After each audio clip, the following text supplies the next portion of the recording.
And now, it's time for another Dice Tower review with Tom Vasel. Hey folks, I'm Tom Vasel, and today we're taking a look at Tawantinsuyu, the Incan Empire. Now this is in what I'm calling the T series at this point, starting with Zulkin. Earlier this year we saw Tekenhu. There are many different games in this series which have this kind of same type of feel, I suppose. They're more involved Euro-style games where you're getting points in varieties of ways. This is the Incan Empire here. And yes, that theme is in this game to some degree, but you're really just kind of moving things around and scoring points. I have liked the vast majority of these. I was interested in this one. This is from David Turczi, who's probably best well known for making solo variants for style different games. But he has made some games I've really enjoyed. So let's dive in here.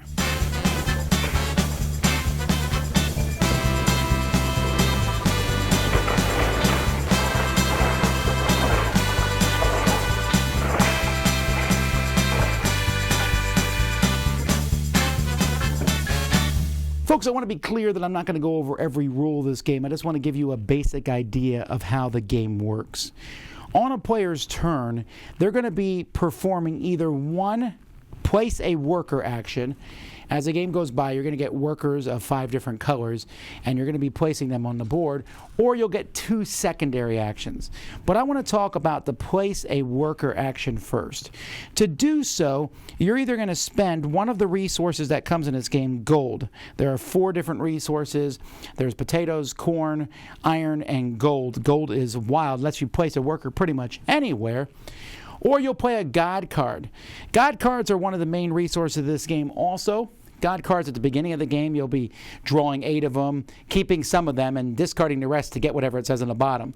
Like this one gives me 4 victory points. This one gives me a weaving. This one gives me a potato and a worker of my choice. So the God cards do that. But when you're placing a worker, you're looking at the top of the God card. And you're going to find a symbol on the board that you can place that worker on that's empty. Now, depending on where your high priest is, your high priest will be moving around the middle here. You can easily build them in this section where your high priest is, but you can build them anywhere as long as you pay the costs. In the player guide, you can see here, this tells you a little bit about the costs. It's going to cost more food depending. So here, for example, you can see that if I build it right directly in front of me, I'm fine. But the farther down I go, the more food is going to cost. And the farther to the left or right I go. So if I go all the way behind me and go down the farthest, it's going to cost me 8 food. Probably not worth it. That food can be mitigated a bit because one of the things you can do in this game is you can build stairs. And when you build stairs, you can use those and pay less food. You can use other people's stairs too, but they get victory points when you do so. When you place a worker, you'll be placing them on one of these symbols here. Again, that matches the God card or whatever. Then you can take actions, and the actions are going to be related compared to the things that are next to you. So you can see there's 3 things here next to me. If I go here, there's 3 things next to me there. Each of those actions will do different things. They might give you resources. They might allow you to build buildings as long as you have the resources to build them. This one here costs 2 potatoes and a stone. This one here costs a corn and a stone. Some of the buildings have permanent effects that they'll give you, and some of them are more of actions that you can take, as you can see here on the board. You get to use your abilities, and your buildings will be flipping over, and you can use them. And again, that's more in depth. But when you go to these spots, you normally get 1 action. Now, if you go, when you place a worker and that worker is adjacent or next and connected to another worker of the same color, you will get an extra action. Blue and greens, if you place them on their matching color, they'll give you an extra action for that. And there are other ways to get extra actions.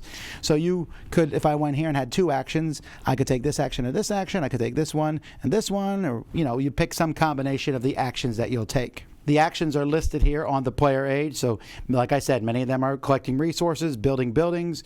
You can build steps with 3 stones. You can build a statue. Now, when you build a statue, statues can be expensive, but statues are awesome because whenever you build a statue, if you play a God card that matches the symbology on your statue, then you'll get the bonus that it says at the bottom. So if I have this statue and I play this card, I'm also going to get 4 victory points. You can also purchase weavings. At the beginning of the game, players are going to start with a starting weaving, and you'll be able to buy more of these as time goes by. And what you're trying to do is get as many different weavings together in a row. I'm sorry, the weavings go like this. And if you match stuff between weavings, like for example these two symbols are the same, that will allow you to take those actions at various points in the game. You'll also be able to draw warrior cards, which we'll talk about in a bit. You'll be able to produce with one of your buildings and not flip it face down, and you can get the rewards from the matching tapestries like I just mentioned. So that's the major action. Now let's talk about the secondary actions that a player can do. There are 4 secondary actions. You can take a worker from the side here. That's one of the ways that will trigger the game ending. You can draw some warrior cards, and you can draw more god cards. But the biggest one here is you can move your high priest. You can move your high priest 1 or 2 spaces around. And once you're done moving, you either take a gold or you take the action of these spaces. Now there's various spaces here. You can see on this one in particular, you're able to produce with your buildings. This one here, rejuvenate, will let people unflip their buildings. This one here will let you move up on the temple track by paying food. And the temple track here is another whole thing which is going to score points. Players will be moving up on it, getting rewards, but also gaining victory points. And you can see you can get a ton of victory points if you go all the way up to the top of that temple track. You can also get rid of statues that you've built here. And these statues are great, but you can get them here to move up the temple track. And then there's warfare. This is where you're going to be using the different cards that you have collected, the military cards here. Now these cards are going to be showing 1 or 2 soldiers, and when you take these cards, you can keep them for soldiers or you can discard them to get the resources shown on them. But this is going to be used, if you can see here on the outside of the board, there's these 4 tracks, and these are going to require you to turn soldiers face down or to kill them and discard them completely. And so you can see the better the thing is, if I can turn 7 face down, I'm going to get 2 statues. And so this is kind of a cool thing, and you'll put your token here because not only will that help you do that action, but every time there's a warfare, you're going to be putting people here in the casualty area, and you're going to score points equal to the number of people in the casualty area if you have the most discs in one of these sections, and ties are broken by basically whoever has put the most expensive one there. There are 3 festivals over the course of the game, and you can trigger the end of these by pulling workers out. And I don't want to get into all the details of that. There's some upkeep between rounds. You'll be scoring majorities for each of those areas where you've placed warriors. And after the end of the final round, a 3rd festival, you're going to score points for how long your tapestries are here that you have made.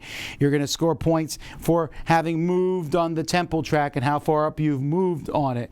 You're going to score points for each building that you've built over the course of the game. You're going to score points for face-up army cards, for leftover workers and gold. And whoever has the most points is the winner. For components, this game is functional. I'm not thrilled with it. I feel like this here just is, you have kind of this feeling as you look at the stuff, and there's symbols everywhere, symbology. I'll tell you what, this game comes with a player aid for each player, and you are going to be glued to it. The back set is used for a solo player thing. And you're going to be looking at this all the time. And just finding spots in the board. I was also, it's just everything, the tapestries, they're okay. The different resources, well, they're shaped differently. Only one of the 4 is a cube. I don't know, it just felt like this game is just not that pretty, not that exciting to look at. It feels like it's more functional than anything else.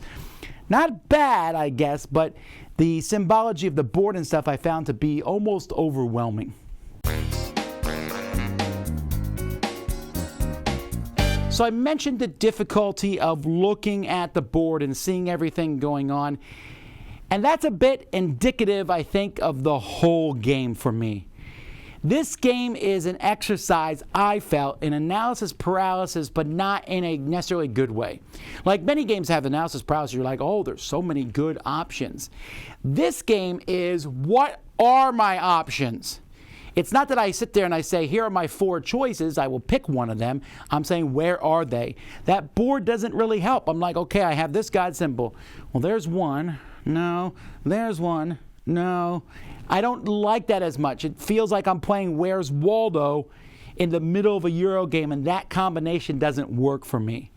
I also felt like sometimes there's a lot of wonky rules. The workers, and for moving from one spot, I didn't even go over it because I don't want to misrepresent. You pull the workers from this area, they go to this area. You pull workers from the bag and this and that.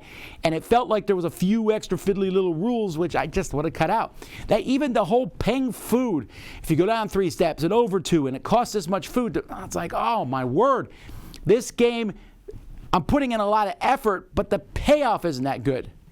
Well, most of it. The fighting payoff was interesting. I love that. Putting the cards out.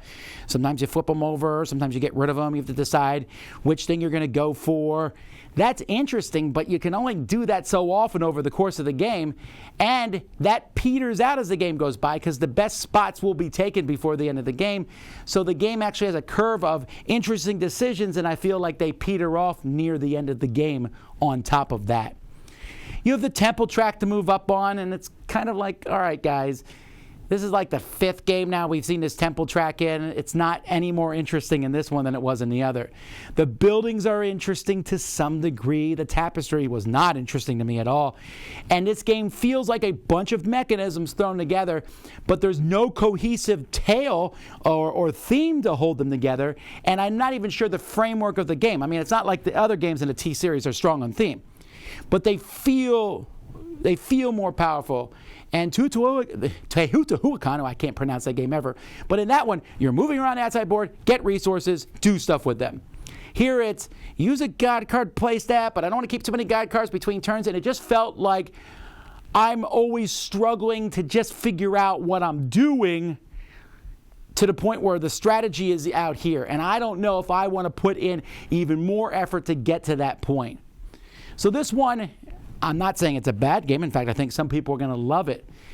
But between the unimpressive look of the game, the difficulty of doing the decisions, the fact that you have to hunt for your decisions, not just have them presented to you and you try to pick the best ones, the lack of an interesting engine, and even though I love the conquest cards, I felt like the luck there was incredibly high.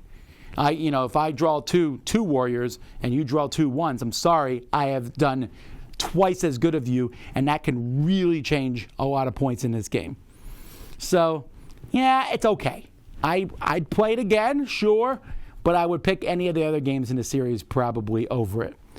On the other hand, if you're clinical and analytical and you love that sort of thing, and I don't mean it in any kind of derogatory way, I know some people are going to like this one a lot, although I doubt it will rise to the heights of the other ones in the series, but time will tell in that regard. Anyway, that's my review of Tawantinsuyu. I'm Tom Vasel, and you've been watching The Dice Tower. Dice Tower Judgment, to me, felt like more work than fun.